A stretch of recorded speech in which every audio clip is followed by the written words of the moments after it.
Avez-vous déjà pensé à pourquoi il y a des anciennes civilisations et avez-vous réfléchi à pourquoi ces anciennes civilisations sont importantes pour nos vies? Qu'est-ce qui conduit à la disparition d'une ville de la carte pour réapparaître en ruine des siècles plus tard? Il peut être difficile d'imaginer des villes emblématiques comme Washington, Las Vegas ou New York City enterrées du jour au lendemain.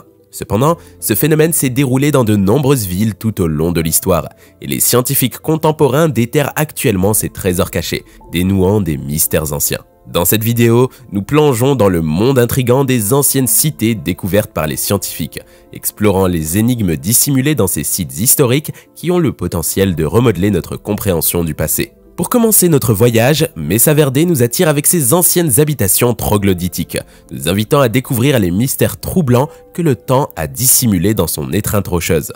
Mesa Verde, aujourd'hui transformé en parc national, attire des foules de touristes impatients de dévoiler les mystères qui enveloppent ces vestiges anciens.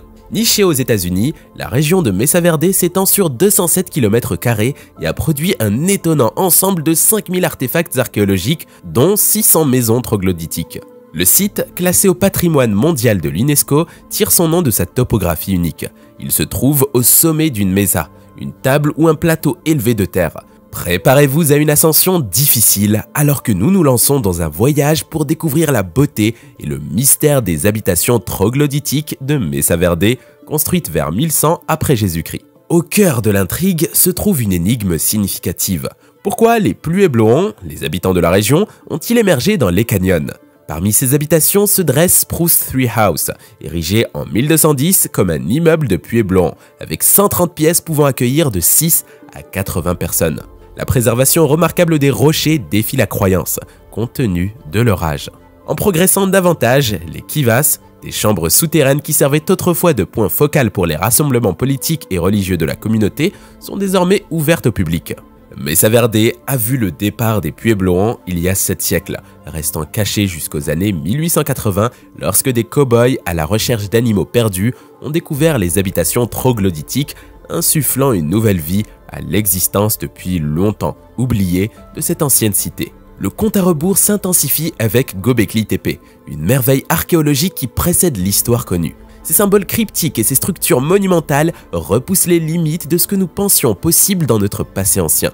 Au cœur de la Turquie se trouve un trésor historique, la cité antique de Göbekli Tepe, qui se traduit par « colline avec un nombril » ou « colline bedonnante ». Cette ville remarquable, située à 16 km au nord-est de la ville de Saint-Lucie, abrite le plus ancien temple jamais découvert, créé il y a un stupéfiant 10 000 ans. Le célèbre archéologue allemand Klaus Schmidt, qui avait précédemment exploré divers sites archéologiques en Turquie, s'est consacré à démêler les mystères de ce site extraordinaire. La caractéristique distinctive du temple est ses piliers ronds imposants, mesurant une hauteur impressionnante de 3 mètres. Chaque pilier monolithique en calcaire en forme de T est orné de sculptures complexes représentant des animaux tels que des lions, des renards, des serpents et des gazelles, ainsi que des figures et des symboles abstraits. Des preuves d'os découverts sur le site suggèrent que la colline servait de lieu pour des cérémonies et des festins, offrant un aperçu des rituels du passé. De manière remarquable, la construction de Göbekli Tepe précède l'avènement d'activités telles que l'écriture, la métallurgie et la poterie.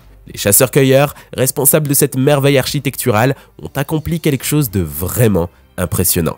Initialement, les érudits pensaient que la religion organisée avec des prêtres et des sacrifices a émergé beaucoup plus tard. Le défi déconcertant pour les chercheurs était de comprendre comment ces adorateurs néolithiques ont réussi à coordonner et à ériger les piliers de pierre de 14 515 kg en une formation circulaire pour leur cérémonie. L'intégration de la technologie nous a permis d'apprécier la beauté durable du temple aujourd'hui. Un examen approfondi des outils en silex a révélé que les constructeurs les utilisaient pour fabriquer des couteaux, des lames et des pointes de projectiles. Bien que l'existence d'outils était inattendue, la quantité impressionnante et le rôle exclusif dans la construction du temple ont laissé les scientifiques étonnés. Le but du temple, découvert grâce à une étude méticuleuse, a démontré l'ingéniosité de ses créateurs. Étonnamment, des personnes de divers endroits, certains parcourant plus de 160 km, ont entrepris le pèlerinage à Göbekli Tepe. La découverte de Göbekli Tepe a conduit certains historiens à spéculer que les temples ont précédé l'établissement des villes, remodelant notre compréhension des sociétés humaines primitives et de leurs pratiques spirituelles. Remontons encore plus loin dans le temple et découvrons les ruines énigmatiques de Pompéi. Une ville engloutie par l'histoire, nous laissant méditer sur le vide mystérieux qu'elle a laissé derrière elle. Indubitablement, Pompéi demeure l'une des cités les plus légendaires à avoir disparu de l'existence. Ce qui captive vraiment, c'est la préservation extraordinaire des artefacts découverts parmi ces ruines, y compris les restes saisissants de ses anciens habitants. Tout aussi étonnant est la rapidité avec laquelle cette métropole autrefois vibrante a connu une fin tragique. Le jour fatidique était le 24 août 79 de notre ère, lorsque les habitants de Pompéi, en Italie, ont enduré une épreuve catastrophique. Le mont Vésuve a libéré sa fureur sans avertissement, crachant des torrents de lave et de cendres, piégeant des individus insouciants au milieu de leur routine quotidienne, impuissants face à la colère de la nature. Beaucoup ont été ensevelis sous des couches de ponce, de pierres et de cendres, atteignant parfois une profondeur étonnante de 7 mètres. Pendant plus d'un millénaire, Pompéi est resté caché du monde. Ce n'est qu'en 1592 qu'un architecte romain occupé à creuser un canal a découvert par hasard la cité ensevelie. Malgré des fouilles sporadiques à petite échelle, ce n'est qu'en 1860, lorsque l'archéologue italien Giuseppe Fiorelli a assumé le rôle de directeur, que des progrès significatifs ont été réalisés pour dévoiler les secrets de Pompéi. Aujourd'hui, les visiteurs ont l'opportunité d'explorer Pompéi, offrant un aperçu glaçant mais captivant de la vie ancienne de Rome. C'est un voyage qui vous permet de contempler la beauté et la terreur d'une ère révolue, figée dans le temps sous des strates d'histoire. En plongeant davantage dans les annales de l'Antiquité, Pumapunku émerge comme un puzzle déroutant, défiant nos préjugés et envoyant des ondes de choc à travers notre compréhension des civilisations anciennes. C'est vraiment déconcertant pour les scientifiques de comprendre la précision extraordinaire avec laquelle la prochaine cité a été méticuleusement élaborée. L'énigme réside dans les méthodes de construction mystérieuses qui continuent à échapper à la compréhension. Bienvenue dans le récit intrigant de Pumapunku, une ancienne cité nichée en Bolivie, comprenant un vaste ensemble de temples prospérant entre 300 et 1000 après Jésus-Christ, prédatant même l'empire Inca redoutable. Le travail de pierre envoûtant à Pumapunku attire votre attention. Autrefois un monticule de terre en terrasse, ce site était orné de blocs mégalithiques colossaux, chacun pesant plusieurs dizaines de tonnes. Ce qui est vraiment remarquable, c'est l'absence de mortier entre le grès rouge taillé avec précision et les pierres d'andésite. L'habileté technique et la perfection présentées dans ces blocs de pierre sont inégalées, au point qu'une lame de rasoir ne peut même pas glisser entre eux. De manière étonnante, certains de ces blocs présentent des surfaces finies à la machine avec des trous percés méticuleusement, témoignant de l'incroyable savoir-faire d'un peuple qui, selon la légende, ignorait l'existence des roues et ne possédait pas de système d'écriture. Imaginez ceci, des pierres d'immenses proportions, la plus grande mesurant un impressionnant 7 mètres de long, 5 mètres de large et 1 mètre d'épaisseur, pesant environ 131 000 kg. Les scientifiques restent perplexes quant au transport et à la mise en place de ces pierres gigantesques. Les analyses chimiques ont retracé l'origine des roches de grès rouge jusqu'à une carrière située à environ 10 km près du lac Titicaca, transportée en montée avec un effort remarquable. Malheureusement, le complexe autrefois impressionnant gît désormais en décrépitude avec d'énormes blocs de granit empilés de manière désordonnée les uns sur les autres. La croyance prédominante attribue l'état ruiné à un événement sismique, potentiellement aggravé par une vague provenant du lac Titicaca, qui a causé des ravages sur ce site extraordinaire. Le mystère de Pumapunku perdure, nous laissant admirer les exploits inexplicables accomplis par une civilisation apparemment dépourvue d'outils ou de connaissances avancées. Enfin, nous plongeons plus profondément dans les annales de l'Antiquité et les ruines de Kalatka d'Arban, nous laissant méditer sur le vide étrange qu'elle a laissé derrière elle. Notre voyage à travers les anciennes villes qui ont disparu dans l'histoire nous emmène vers une destination fascinante avec un récit captivant de découverte. Permettez-moi de vous partager le récit intrigant de la ville perdue de Kalatka d'Arban en Irak. En l'an 333 avant Jésus-Christ, le légendaire Alexandre le Grand poursuivit Darius III de Perse à travers la riche histoire de cette ville, précédant l'épique bataille de Gaugamela. Avançons rapidement jusqu'aux années 1960, où des photos de satellites espions américains, gracieuseté du programme de satellite Corona, ont révélé un ancien établissement niché près du Rocky Dam sur Rainer Pass et les montagnes Zagros en Irak. Malgré cette révélation révolutionnaire, les informations sont restées classifiées en raison des circonstances de leur découverte. Ce n'est que plus tard que les archéologues du prestigieux British Museum ont eu accès aux détails.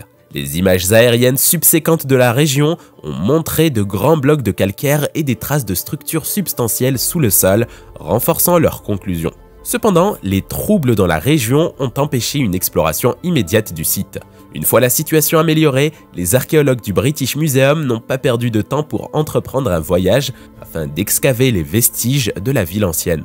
En dévoilant des pressoirs à vin et des statues brisées, potentiellement représentées des dieux comme Perséphone et Adonis, le site reflétait les influences gréco-romaines. Les fouilles à Calatga d'Arban ont révélé un trésor d'artefacts anciens, notamment des céramiques et des preuves soutenant la théorie selon laquelle les Séleucides, une dynastie hellénistique suivant Alexandre le Grand, auraient peut-être construit des parties de l'île Galactica au 2e ou 1er siècle avant Jésus-Christ. À leur suite, les Parthes observaient de près les Séleucides, renforçant leur ville avec des murs pour repousser la menace imminente des Romains. Sur le site, une force formidable émanait, accompagnée de structures identifiées parmi les chercheurs comme des pressoirs à vin. Des tuiles de toit en terre cuite, populaires parmi les constructeurs grecs et romains, ornaient les bâtiments voisins. Vers l'extrémité sud, une structure colossale ressemblant à un temple émergeait de sous un énorme monticule de pierre.